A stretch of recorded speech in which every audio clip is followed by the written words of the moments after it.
नमस्कार, मेरा नाम है यशदीप और आपका क्राइम कहानी चैनल पर एक बार फिर से स्वागत है। अमेरिका के विस्कॉन्सिन राज्य में एक छोटा सा शहर है प्लेनफील्ड। प्लेनफील्ड में रहने वाले एक व्यक्ति के घर से पुलिस को कुछ ऐसा मिला जिसने पुलिस को हैरान परेशान कर दिया, क्योंकि उससे पहले विस्कॉन्सिन राज्य की पुलिस ने वैसा कुछ देखा ही नहीं था। पूरे घर को इंसानी अंगों से सजाया गया था। उस घर के फर्नीचर्स, कूड़ेदान, बेल्ट, मुखौटे, इन सारी चीज़ों को इंसानी अंगों से बनाया गया था। इन सबके पीछे जिस व्यक्ति का हाथ था उसका नाम था एड गीन। एड गीन को बुचर ऑफ प्लेनफील्ड के नाम से भी जाना जाता है। एडवर्ड थियोडोर गीन का जन्म विस्कॉन्सिन राज्य के लॉक्रॉस शहर में 27 अगस्त साल 1906 को हुआ था। एड गीन के पिता का नाम जॉर्ज फिलिप गीन और मां का नाम ऑगस्टा था। एड का एक बड़ा भाई भी था, हेनरी। एड की मां ऑगस्टा बहुत ज्यादा ही धार्मिक महिला थी। ऑगस्टा हर रोज अपने दोनों बेटों के साथ बाइबल पढ़ती थी। उसने एड और हेनरी को ये यकीन दिलाने की पूरी कोशिश की कि दुनिया बुराई से भरी हुई है और औरतें बुराई की जड़ हैं। इसीलिए हेनरी और एड को बचपन से ही औरतों से दूर रखा जाने लगा। वहीं एड के पिता जॉर्ज को शराब पीने की भयंकर लत थी। घर का खर्च चलाने के लिए जॉर्ज के पिता ने कई सारे काम किए। जॉर्ज ने किराने की एक दुकान भी खोली थी, पर शराब की लत में चूर रहने वाले जॉर्ज ने सब कुछ बर्बाद कर दिया। जॉर्ज की इन्हीं बुरी आदतों की वजह से ऑगस्टा उससे नफरत करती थी। ऑगस्टा अपने परिवार को बुराइयों से दूर रखने के लिए लॉक्रॉस शहर को छोड़कर प्लेनफील्ड नाम के एक छोटे से शहर में रहने चली गई। वहां भी वो अपने दोनों बच्चों को भ्रष्ट होने से बचाने के लिए आबादी से दूर एक फार्म हाउस में रहने लगी। एड और हेनरी की पढ़ाई जारी रखने के लिए उनका दाखिला एक छोटे से स्कूल में करा दिया गया। अब यही एक समय होता था जब दोनों बच्चे अपनी मां से दूर रहते थे। ऑगस्टा ने अपने बच्चों को स्कूल में दोस्त ना बनाने की सख्त हिदायत दी थी। अगर गलती से उन्होंने दोस्त बनाने की कोशिश की भी तो उनकी मां ऑगस्टा ने उन्हें पीटकर मामले को वहीं खत्म कर दिया।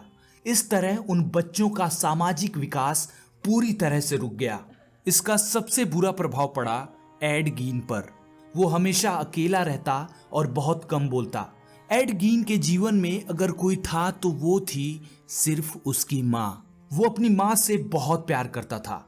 एड के बचपन के बारे में लोग बताते थे कि वो बहुत शर्मीला बच्चा था। कई बार उसका बड़ा भाई हेनरी अपनी माँ के बनाए नियमों के खिलाफ चला जाता था, पर एड ने कभी वैसा नहीं किया।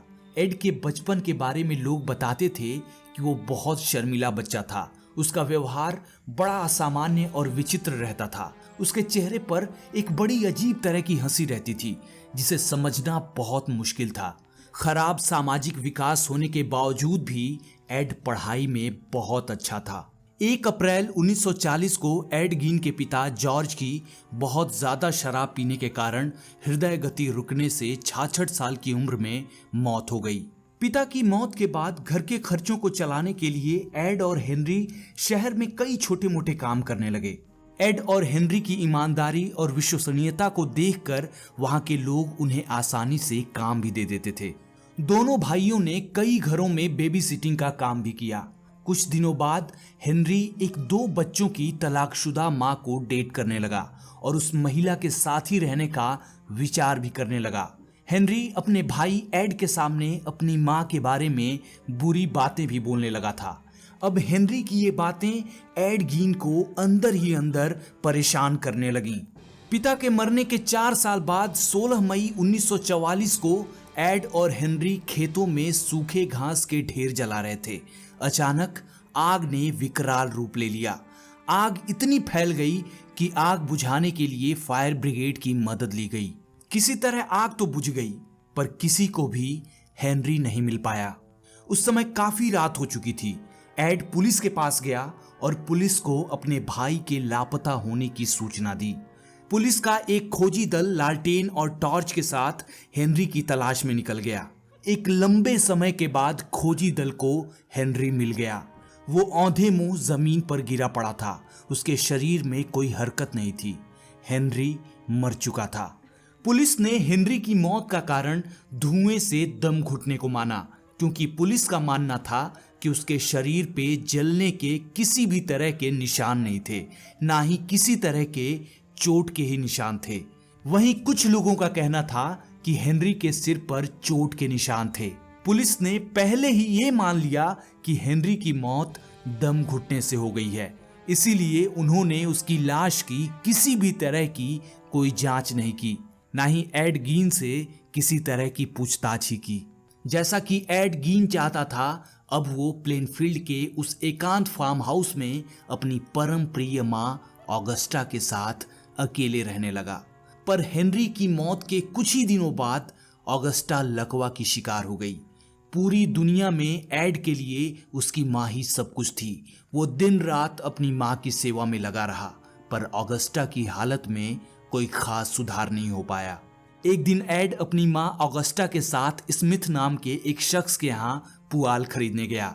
मां और बेटे दोनों ने देखा कि स्मिथ एक कुत्ते को बड़ी बेरहमी से पीट रहा था। तभी स्मिथ के घर के अंदर से एक औरत बाहर आई और स्मिथ को कुत्ते को पीटने से रोकने लगी, पर स्मिथ ने गुस्से में उस कुत्ते को पीट पीट कर मार डाला।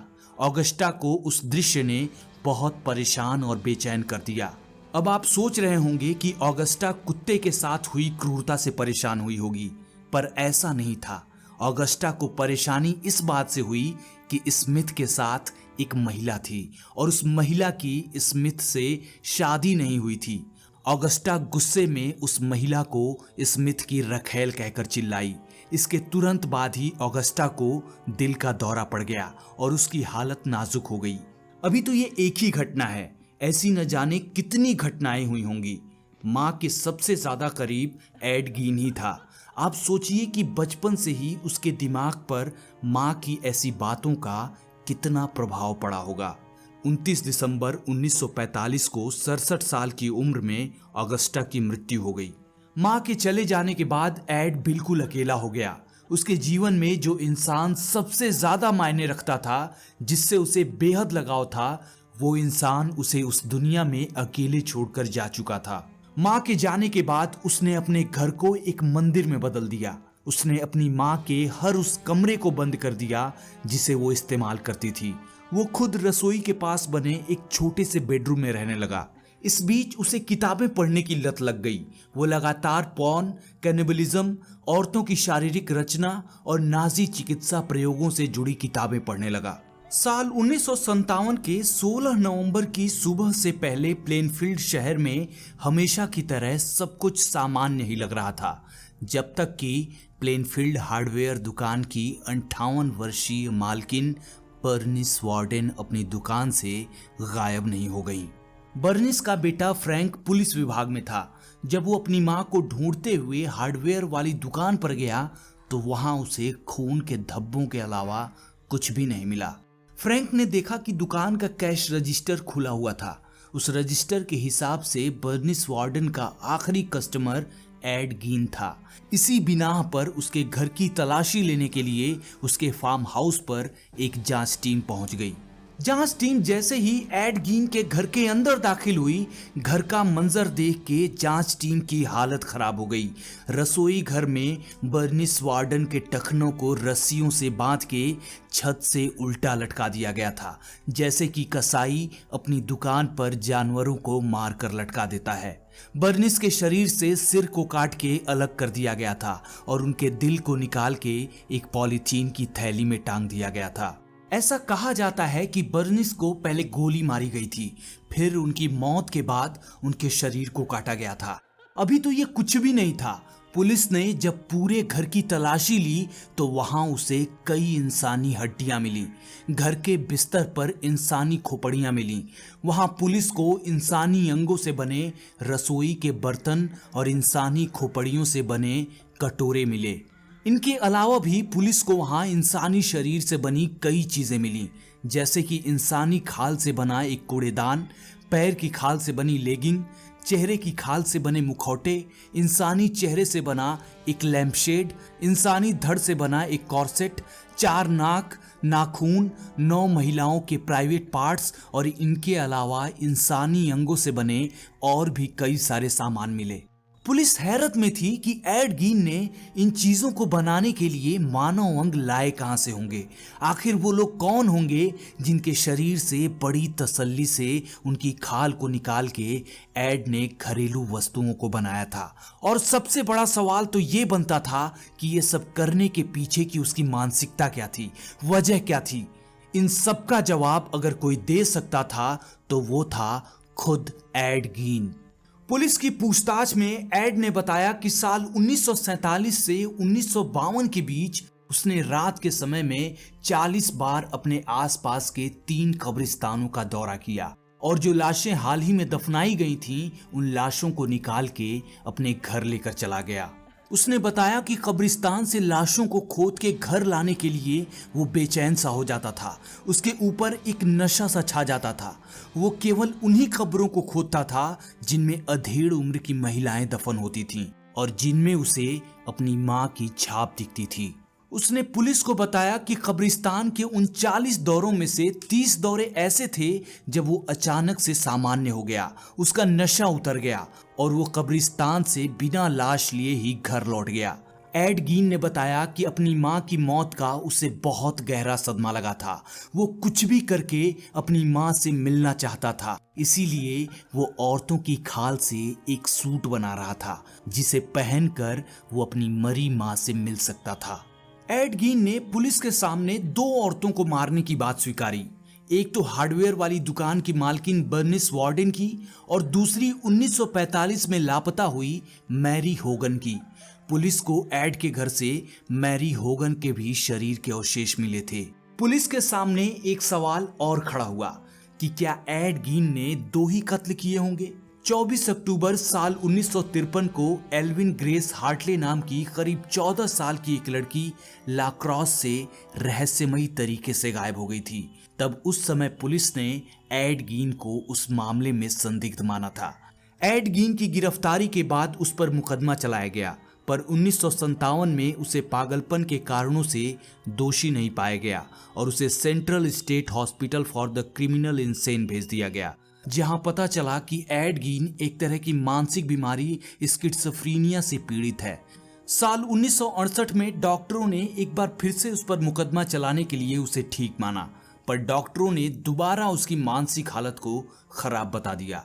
इसके बाद एड गीन को पागल खाने भेज दिया गया, जहां वो आजीवन रहा। पागल खाने में रहते हुए एड गीन की संपत्ति को नीलामी में बेच दिया गया। नीलामी से ठीक पहले ही एड का घर बड़ी ही रहस्यमयी तरीके से आग में जल गया। जब पागलखाने में उसे उसके घर के जलने की बात बताई गई तो उसने बस इतना ही कहा कि अच्छा ही हुआ।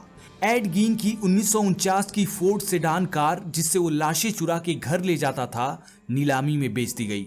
जिस इंसान ने वो कार खरीदी थी, वो उस कार को लोगों को दिखाने के लिए पैसे लिया करता था। 26 जुलाई 1984 को फेफड़े के कैंसर के कारण 77 साल की उम्र में एड गीन की मौत हो गई। एड गीन को उसके माता पिता और भाई के बगल में दफना दिया गया। तो यही आज की कहानी थी। अगले वीडियो में एक नई कहानी के साथ जल्दी ही हमारी मुलाकात होगी। तब तक के लिए मुझे आज्ञा दें। मैं हूं यशदीप और आप क्राइम कहानी चैनल देख रहे थे। जय हिंद।